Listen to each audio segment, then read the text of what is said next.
অনেক চিন্তা মাথার মধ্যে ঘুরঘুর করছে বাবা জীবন। অনেকক্ষণ ধরে দলাই মালাই করছি, কেমন লাগছে বাবা? ও, তুমি এতক্ষণ আমাকে ওই দলাই মালাই করছিলে, আমি তো ভাবলাম আমাকে কে যেন সুরসুরি দিচ্ছে। যাকে যাই হোক, কিছু তো একটা করছিলে, ভালো। এবার কিছু শোনো। বাবারে, এবারে শুনতে হবে? আমি ভাবলাম আপনার ঘুম এসে গেছে, এবার আমি যাব। কোথায় আর যাবে, এসেছে তো আমার ঘরে। এবার দুদণ্ড বসো, কিছু সুখ দুঃখের কথা আলোচনা করি। আজ আর পোড়া চোখে ঘুম আসবে না। কেন বাবা, ঘুমের কি হলো? সব নবাব বাহাদুর নিয়ে নিয়েছে। মনে হয় মহারাজও না ঘুমিয়েই রয়েছে, বুঝলে। একটা দারুণ চাল চেলেছেন নবাব বাহাদুর। সে কি, নবাব বাহাদুরের চাল? না জানিয়ে হঠাৎ নবাব বাহাদুর কেন আসছেন, এটা তো আমি ধরতে পারছি না। মহারাজ, মুর্শিদাবাদ থেকে নবাব বাহাদুরের দূত আপনার সাক্ষাৎ প্রার্থী। এই দেখো, বলতে না বলতেই ঝড়ঝঞ্ঝা এসে গেল। যাও যাও, ডেকে নিয়ে এসো, নবাব বাহাদুরের কি বক্তব্য শুনি। যথা আজ্ঞা মহারাজ। প্রণাম মহারাজ। বলো বলো দূত, তোমার কথা শোনার জন্য অধীর আগ্রহে বসে আছে। বলো বলো তো, নবাব বাহাদুর কি নির্দেশ পাঠালেন? নবাব বাহাদুর কাল কৃষ্ণনগর আসবেন পরিদর্শন করতে। সর্বনাশ, কিরকম ধুরন্ধর দেখেছো, আমাকে সময় দিল না। কি যে মতলব আছে কে জানে। না, মুখে হাসি নিয়ে কথা বলতে হবে। বাহ বাহ বাহ বাহ, আগামীকালই আসবেন, তাহলে তো তোড়জোড় করে লাগতে হবে। তা দূত, তুমি এবার বিশ্রাম নাও। না, আমার বিশ্রাম নেওয়ার কোনো সময় নেই। আমার কাজ হলো আপনাকে জানানো হয়ে গেছে। এবার আমার যাওয়ার পালা। আপনার আজ্ঞা হলে আমি আসি। কি আর বলবো তোমায় দূত, তুমি তাহলে এসো। আর নবাব বাহাদুরকে আমার প্রণাম জানিও। নিশ্চয়ই মহারাজ, প্রণাম।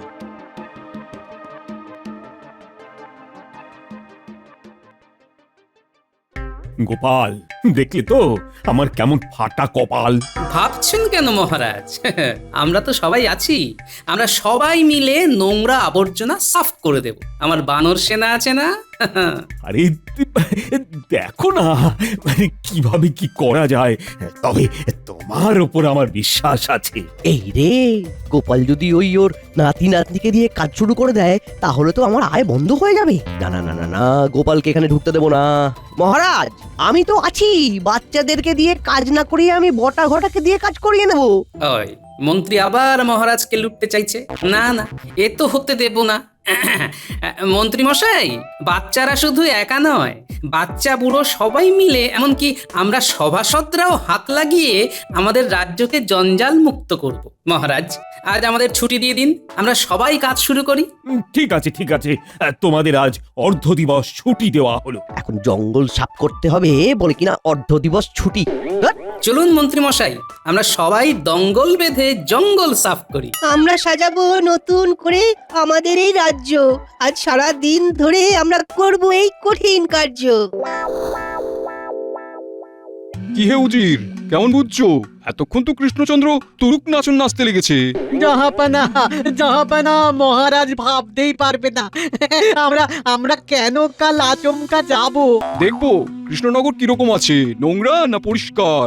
নোংরাই থাকবে, পরিষ্কার করার সময় পাবে কি করে? অপরিষ্কার দেখবো আর কৃষ্ণচন্দ্রকে ধমকাবো। যত ধমক পাবে তত চমক পাবে, আর আমরা আমোদ পাবো। তারপর জাহাপানা ওই কৃষ্ণনগর থেকে কৃষ্ণচন্দ্রকে সরিয়ে আমাকে বসিয়ে দেবেন। একদম, আমার কথা আর কোনো নড়চড় হবে না। আমি আপনার কেনা গোলাম হয়ে থাকবো জাহাপানা। এখন কৃষ্ণচন্দ্র ছটপট করছে, খালি ভাবছে কাল কি হবে, কাল কি হবে।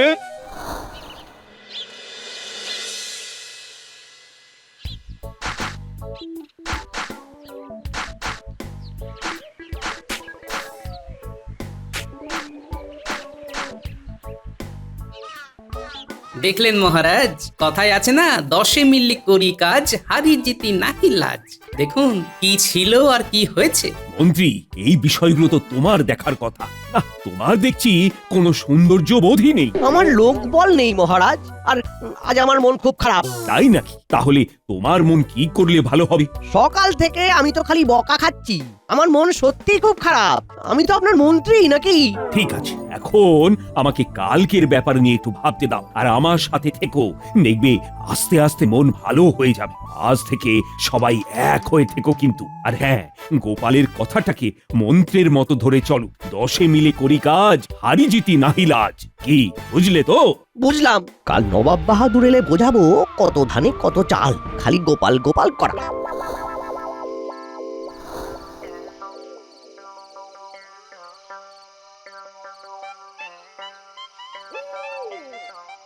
উফ, আজ গায়ে গতরে খুব ব্যথা হয়েছে, খুব খাটাখাটনি হয়েছে।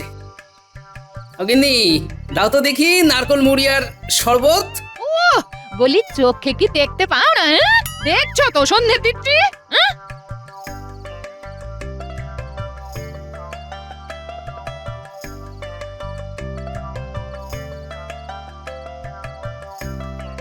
ওমা, বাবা এসে গেছেন। যাই আমি টুক করে পেনামটা করি, কতদিন পরে দেখা।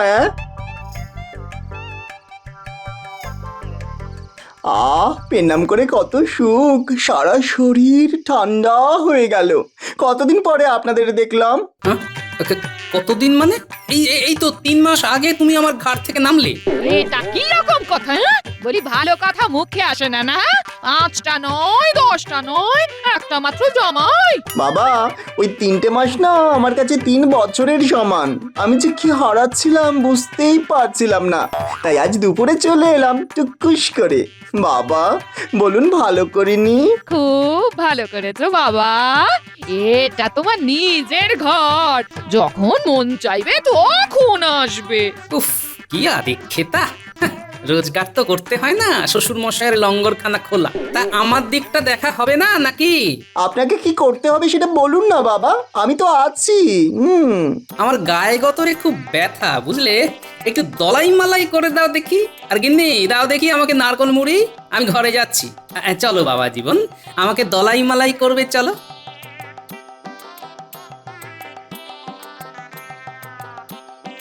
এমনু, আয়, তোর বাবার খাওয়ার ব্যবস্থা করতে হবে। কি বলছো মা? আমার সাথে রান্নাঘরে চল, তোর বাবার জল খাবারের ব্যবস্থা করতে হবে, চল। ঠিক আছে, চলো মা।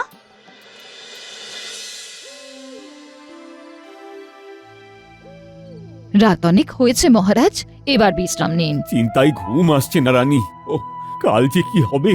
কিছু চিন্তা করবেন না মহারাজ, সব ঠিক হয়ে যাবে। সময় সব ঠিক করে দেয় মহারাজ। তার চেয়ে বড় কথা, মনে রাখবেন মহারাজ, আপনার গোপাল আছে। সেটা আমি সব সময় মনে রাখি, কিন্তু এখন যেটা হয়েছে সেটা খুব বিপদের। নবাব বাহাদুর কি অভিপ্রায় হঠাৎ কৃষ্ণনগরে আসছেন সেটাই বুঝতে পারছি না। আচ্ছা, শুধুই কি আমাকে বিপদে ফেলা? যদি নবাব বাহাদুর বিপদে ফেলবার জন্যই আসেন, তবুও তিনি আপনার কিচ্ছু করতে পারবেন না মহারাজ। হ্যাঁ, বলছো রানী? তাই যেন হয়, তাই যেন হয় বাবা।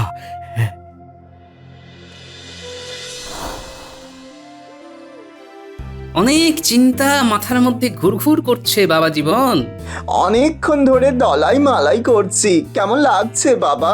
ও, তুমি এতক্ষণ আমাকে ওই দলাই মালাই করছিলে? আমি তো ভাবলাম আমাকে কে যেন সুরসুরি দিচ্ছে।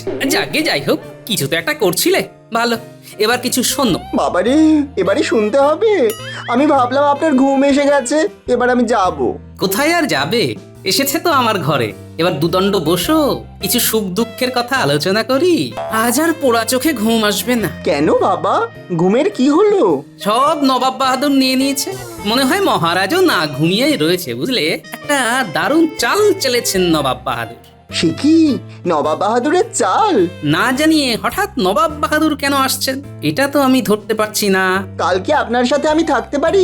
ঠিক আছে, তাই থেকো। বলি সবাইকে তোমার মতো আকাশের তারা গুনে রাত কাটায়, হ্যাঁ? আর কিরকম বেআক্কেলে মানুষ, জামাইকে দিয়ে এত রাত পর্যন্ত গা হাত পা টের পালে। যাও বাবা, তুমি বিশ্রাম নাও। আসলে তোমার মাতা ঠাকুরানী কিঞ্চিত ঈর্ষা কাতর হয়ে পড়েছেন। এই তুমি আমার সেবা করলে, এই সেবাটা তো উনি আর নিতে পারছেন না, তাই আফসোস। যাও যাও বাবা জীবন, তুমি শুয়ে পড়ো, যাও। কি বলে? তুমি যেটা শুনলে। কৃষ্ণচন্দ্র, তোমার কাজকর্ম কিরকম চলছে সেটা সরেজমিনে দেখতে এলাম। তা কিরকম দেখছেন নবাব বাহাদুর? কি উজির, কিরকম দেখছো? দেখা তো সবে শুরু জাহাপানা।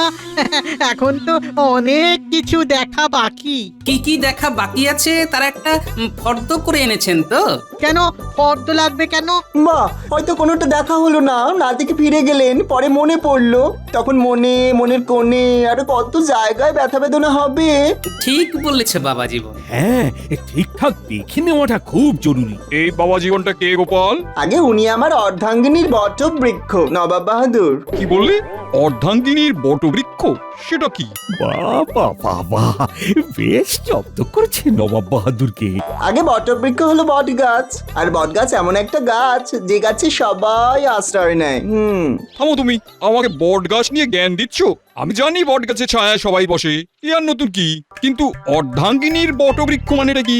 ওই যে বললেন ছায়া, বট গাছের ছায়া, যে বট গাছ ছায়া দিয়ে আমার অর্ধাঙ্গিনীকে বড় করে আমার হাতে তুলে দিয়েছেন, আমিও তারই ছায়ায় আছি। আরো গুলিয়ে গেল জাহাপানা। তুমি খুব হিয়ালি করে কথা বলো। ভালো ভালো ভালো, আমি বুঝেছি, গোপাল তোমার শ্বশুর হয়। হ্যাঁ নবাব বাহাদুর। জাহাপানা, আমরা দেখতে এসেছি, কথা শুনতে নয়। হ্যাঁ হ্যাঁ, ঠিকই বলেছো, আমরা তোমার রাজ্যে ত্রুটি বিচ্যুতি দেখতে এসেছি। চলো দেখাও দেখাও। বিচ্যুতি কিছু কি পেয়েছেন নবাব বাহাদুর? বিচ্যুতি তো পেতেই হবে জাহাপানা। চলুন তো এবার নদীর ধারে। হ্যাঁ ঠিক বলেছো উজির, এই নদীর ধার দেখতে হবে। চলো কৃষ্ণচন্দ্র, তোমার নদীর ধার দেখবো। চলো চলো। নবাব বাহাদুর কি চাইছে সেটাই তো বুঝতে পারছি না। নবাব আর উজিরের মতিগতি তো ভালো দেখছি না। ওরা কোনো না কোনো উপায়ে মহারাজকে ছোট দেখাতে চায়। দেখি নবাব বাহাদুর আপনারা কত দূর যেতে পারেন। খেলাটা বেশ জমে গেছে, আমাকে নবাব বাহাদুরের পাশে দাঁড়াতে হবে।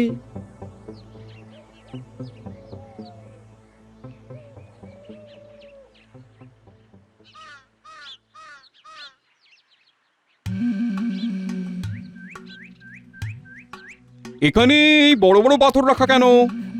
আসলে নদীতে যখন বান আসে তখন এই পাথর দিয়ে আমরা বাঁধ বাঁধি। পাথরের এমন শক্তি বন্যা স্রোতকে আটকে দেয়। আমারও খুব শক্তি, আমি খুব শক্তিশালী নবাব। কি বলো উজির? আগে জাহাপানা, একেবারে ঠিক কথা। বাংলার পাথর। আমি তাহলে বাংলার পাথর? আমার মতন শক্তিশালী? খুব ভালো উপাধি নবাব বাহাদুর, বাংলার পাথর। এতে হাসার কি হলো গোপাল? আসলে আমার অসত্য বৃক্ষ হেসেছেন একটা কথা ভেবে। এখানে আবার অশ্বত্থ বৃক্ষটা কি? আগে আমার অর্ধাঙ্গিনীর বটবৃক্ষ আমার সামনে দাঁড়িয়ে। উফ গোপাল, তোমার জামাই বড় বেয়ারা ধরনের মানুষ, জটিল। তা আপনি ঠিকই বলেছেন, শ্বশুর জটিল তাই জামাইও জটিল। আসলে যে কথাটা আমার মাথায় কোণে কোণে ঘুরছে সেটাকে একটু বাইরে আনি, কি বলেন নবাব বাহাদুর? হ্যাঁ হ্যাঁ, জটিলতা ছেড়ে সরল ভাবে বলো, কি বলতে চাইছো? বুদ্ধির কাছে পাথর হালকা। তার মানে তুমি কি বলতে চাইছো গোপাল? উনি কিছু বলতে চাইছেন না, বলছেন বুদ্ধি সবচেয়ে ভারী, মানে যার বুদ্ধি আছে সে সবচেয়ে শক্তিমান। কি বলছো জামাই? তুমি ভেবে বলছো তো? একদম ভেবেই বলছি। কৃষ্ণচন্দ্র, তোমার গোপাল আর গোপালের জামাই আমাকে যথেষ্ট অপমান করছে, আমি এর বিহিত চাই। আরে গোপাল, তুমি থামো আর তোমার জামাইকেও থামাও। মহারাজ, আমি কেন থামবো? আমি তো একদম সত্যি কথা বলছি। বুদ্ধির কাছে পাথর হালকা। তুমি কি বলছো গোপাল? তোমার কোনো ধারণা আছে এই পাথরগুলো কতটা ভারী? তুমি প্রমাণ করতে পারবে তো যে বুদ্ধির কাছে পাথর হালকা? এটা তো আমিও প্রমাণ করতে পারবো, এটা তো খুব সহজ জিনিস। কৃষ্ণচন্দ্র, তোমার গোপাল আর গোপালের জামাই কিন্তু আমার সহ্যের বাঁধ ভেঙে দিচ্ছে। আমি কিন্তু খুব রেগে যাচ্ছি।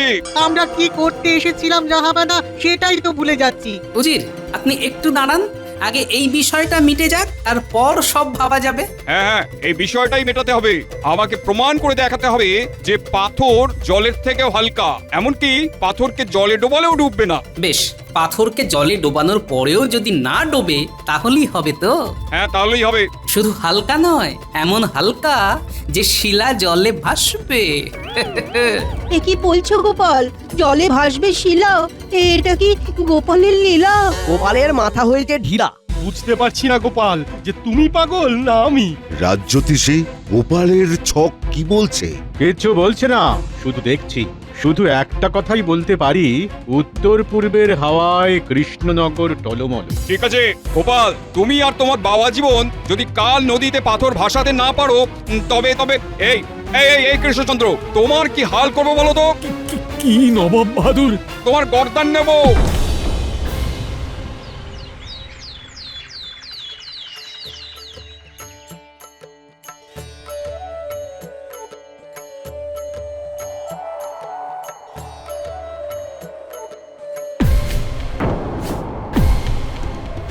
এ কি হলো?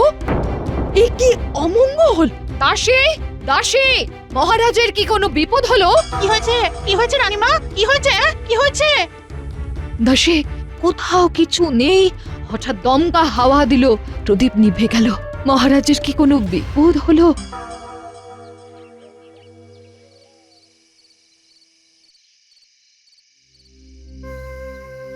এটা তুমি কি করলে বলো তো গোপাল? তোমাদের দুজনের জন্য আমার এখন প্রাণ সংশয়। আমি যে কি করব? প্রাণ সংশয় হবে আপনার শত্রুর মহারাজ। আমাকে এখন নবাব বাহাদুরের পক্ষ নিতে হবে। কাল তো মহারাজের মোটামুটি শেষ দিন। তাহলে আমি এখন আসি মহারাজ। আমার মিষ্টি বউটা অনেকক্ষণ একা একা আছে, আমি ওর কাছে না গেলে ও খুব ভয় পায়। সে কি মন্ত্রী, তুমি আমাকে একা ফেলে চলে যাবে? তুমি না আমার মন্ত্রী, আমার বিপদে এইভাবে একা ফেলে যেতে পারবে? যে আপনাকে বিপদে ফেলেছে সে আপনার পাশে আছে তো মহারাজ। আপনার সাথে থেকে কেন নবাব বাহাদুরের বিরাগ ভাজন হই? প্রণাম মহারাজ।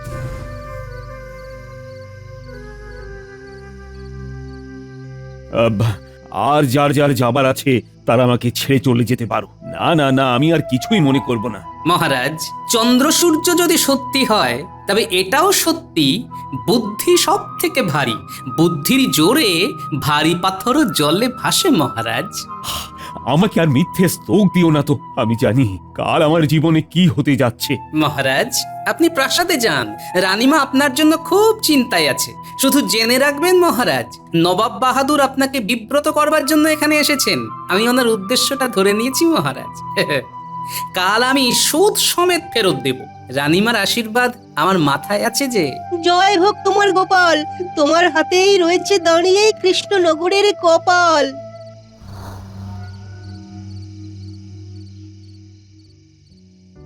আমার এখন আর ভয় করছে না মহারাজ, কারণ গোপাল হয়কে নয় করতে পারে, আর গোপাল সেটা করবেই।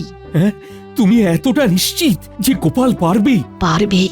আমার সিঁথির সিঁদুর গোপাল ঠিক রক্ষা করবে মহারাজ, দেখবেন।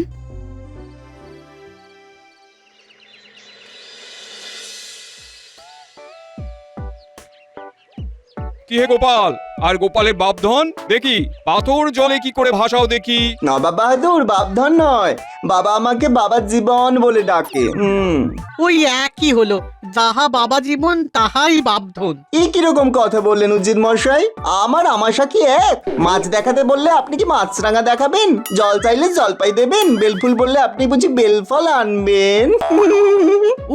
বাবা, আমার ঘাট হয়েছে। কথায় কথা বাড়ে। দেখাও দেখাও, এবার তোমাদের কেরামতি দেখাও। জয় রানীমার জয়, জয় মহারাজের জয়। গোপাল যে কি চাইছে আমি তো কিছুই বুঝতে পারছি না।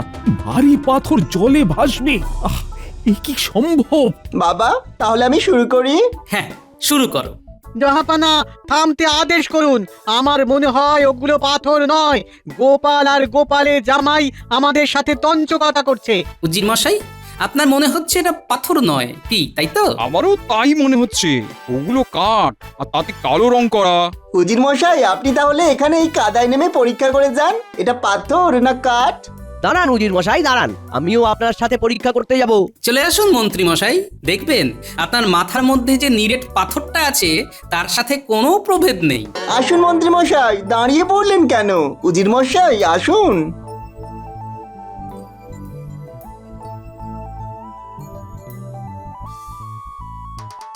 না জাহাপানা, পাথর। ব্যাস, হয়ে গেছে। এবার জলে ভাসাই। হ্যাঁ এসো গো পুটির বাবা, পুটি, ন্যাপলা, গুলটে, সেনাপতি, তোমার দলবল, পাথরটাকে ঠেলতে হবে তো।